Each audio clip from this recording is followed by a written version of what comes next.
Let's talk about the toughest team in the NFL to defend, the San Francisco 49ers, and I'm going to focus on one specific personnel grouping, 21 personnel, 2 back, 1 tight end. Why is it so difficult? Because we hear about the matchup nightmares. We hear about positionless football for the San Francisco. What does it all mean? Everything, the hardest part is before the snap. So 21 personnel, everyone at home needs to understand is 2 backs, 1 tight end. They could do so much of it. So it starts here. The 2 backs are Christian McCaffrey and Kyle Juszczyk. Now those 2 backs, McCaffrey's lined up as an X wide receiver, and then you switch Deebo Samuel, who's usually there. He's at the tailback spot. Now the 1 tight end is in your traditional alignment, George Kittle, and there's my 1 wide receiver, Brandon Ayuk. There's one example of 21 personnel. McCaffrey is wide receiver. Now we kick it out to Deebo Samuel, and it's a huge run as we get to the perimeter. So that's that 21 personnel. That looks like a 21 personnel traditional formation. Very next situation, 21 personnel, 2 back, 1 tight end. Now McCaffrey is one of those backs aligned where he traditionally is. The other back is Kyle Juszczyk, almost lined up as a tight end. The other tight end in 21, George Kittle, is lined up as a wide receiver. Deebo Samuel and Ayuk, 21 personnel. First clip looks like a 21 formation. This kind of looks like an 11 personnel, 1 back, 1 tight end formation, or even a 4 wide receiver formation. This time, you're going to get motion by one of those tight ends, the traditional guy, George Kittle. We hand it off to our superstar tailback, and Christian McCaffrey's out on the edge. So 2 plays, same personnel groupings, wildly different formations and alignments by guys. Another example, 21 personnel. There's our 2 backs. We've got Christian McCaffrey and Juszczyk. Both of them now are on the same side. The 1 tight end, George Kittle, again in a very traditional tight end alignment. Our 2 wide receivers are now switched roles, essentially. Deebo Samuel back at the tailback. McCaffrey lined up as a wide receiver. Is Kyle Juszczyk playing fullback? Is he playing tight end in this situation? You get another example of the versatility of these people. Quarterback drops back, peeks to the right. I could throw the screen. If not, Ayuk one-sided. And I think it's really important for everybody to understand and learn how difficult and why it's so difficult. And my question, candidly, to all you guys, when I wanted to have this conversation was, how do you handle it? How do you prepare for it?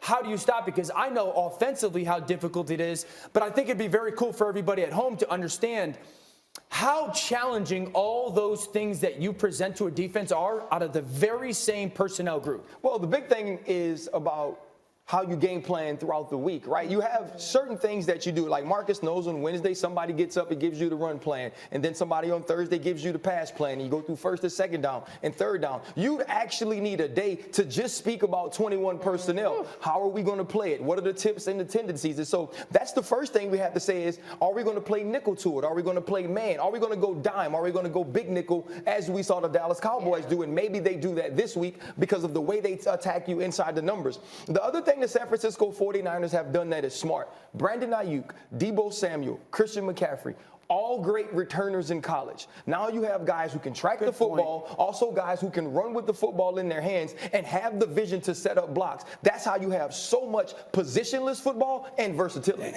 And I wanted to make sure everybody at home understood this. So, like, let's pretend it's first or second down and the previous play gets done. We did this a little bit with Mike McDaniel, and the previous play gets done. As Kyle Shanahan's sitting there calling his plays, and he's like, hey, 21 personnel, and it's McCaffrey, Juszczyk, Kittle, Deebo, and Ayuk. Well, the defensive coordinator's got to go, okay, what's the 21 personnel for 2nd and 8 down and, And they have how much time to do that? 6, I mean, you know better than me. You have less than that because right now someone's signaling from upstairs. They're saying 21. Right. So you got to figure out if you're an Okie or sub. Yeah. And then like my question was going to be, you have just play calls for that 5-second moment of 21 personnel and it's 2nd and 8. Does it change when you see, oh, it's 21 personnel, but it's almost spread out to look like that 11 personnel formation? Honestly, like this conversation, and I know when to bow out, this is more about what RC and the back end does. Because as defensive linemen, if you in 21 personnel, our gauge has got to go off about what personnel are we in defensively. And then that's where this is a problem. Because do you play nickel? Do you play base? Because for me as a D lineman, if we in base and nickel, it doesn't change. Right. We still have the same 4 guys if you have guys that can play 1 through 3 downs. The difficult part about this 21 personnel, though, is that you have big dudes on edges. Like with Juszczyk and Kittle, who are phenomenal blockers. You can get to the passing scheme and how you guys deal with that. But usually when you get outside run, it's a wide receiver cracking down. Right. It's a whole lot different when it's a fullback and a tight end coming down on your defensive Everybody end. can block. Everybody can run routes. Everybody can carry the football. It's like positionless basketball. So we're going to see the Cowboys try to take this on. But, Mina, when you look back over the entire year, which defenses had the most success against this offense? So since the McCaffrey trade, the defense that had the most success with him was the Saints. Now, this was back when Jimmy Garoppolo was still the quarterback, right before the change. But went back and watched their reps. They held them to 3 yards per play out of 21 personnel. Some of that was pressure. They had a lot of success winning up front, which is obviously, I think, the first answer to any of this, get pressure. But they really stuck to the same strategy throughout. They played base on every down, 3-4. So base meaning 4 D linemen, and they played with 3 linebackers on the field? Yeah, sorry, 4-3-4. Yeah, sorry. And then on most passing downs, they actually played man coverage, which I thought was interesting. Some of that is because they have linebackers who are capable of that on the Saints. But I think because the 21 personnel in San Francisco, they're so good at putting zone defenders in conflict. There's a simplicity to playing man that I actually think benefited the Saints. You saw that when you watched them play. Whoever had Christian McCaffrey had him, regardless of what he was doing on every down. And then the final thing is, when they did run, it was mostly 5-man fronts. The linebackers were all super slow to trigger because they knew this could be literally anything. Anything could happen right now. We are not going to crash on the run. We're going to be patient. So patient eyes from the linebackers are really important. I think a big thing, one, man-to-man gives you that, right? Because now if I'm on Christian McCaffrey, he will lead me to the pass or to his route by his track on the play-action fake. On the outside, obviously, you won't bite in it. Like, because if you're playing cover 2, right, and I'm the trigger guy at the corner position, as soon as I see run to me and the tackle blocks down or a tackle doesn't stand up, I trigger, and now you have crossers. If I'm in cover 3 and the backers suck up into the line of scrimmage, now you can get behind them with the deep crosses across the middle. So there's so many different things that man allows you to do. The other thing is this, physicality.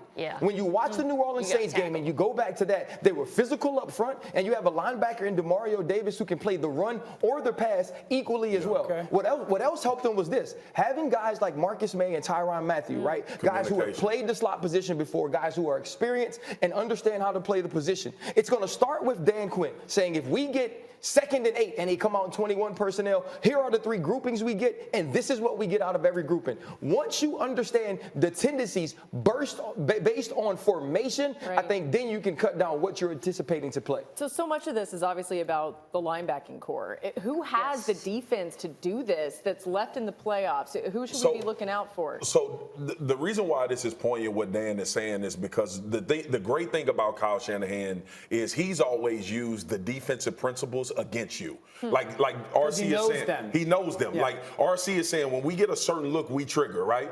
He plays you to trigger and then run something off of that.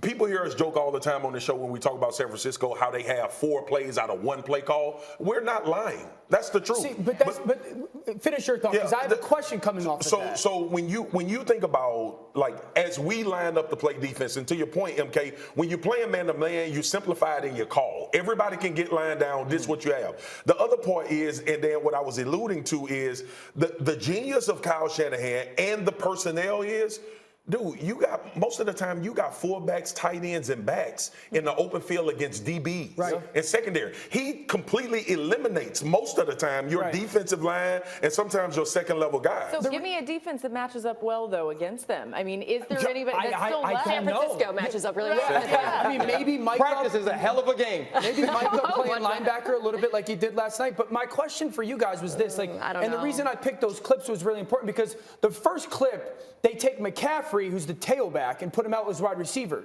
Seattle stayed in shell, and they ran away from it. And I'm sitting there going, why would you stay in shell coverage versus Christian Now, if it's Deebo Samuel playing wide receiver and McCaffrey's back there, different.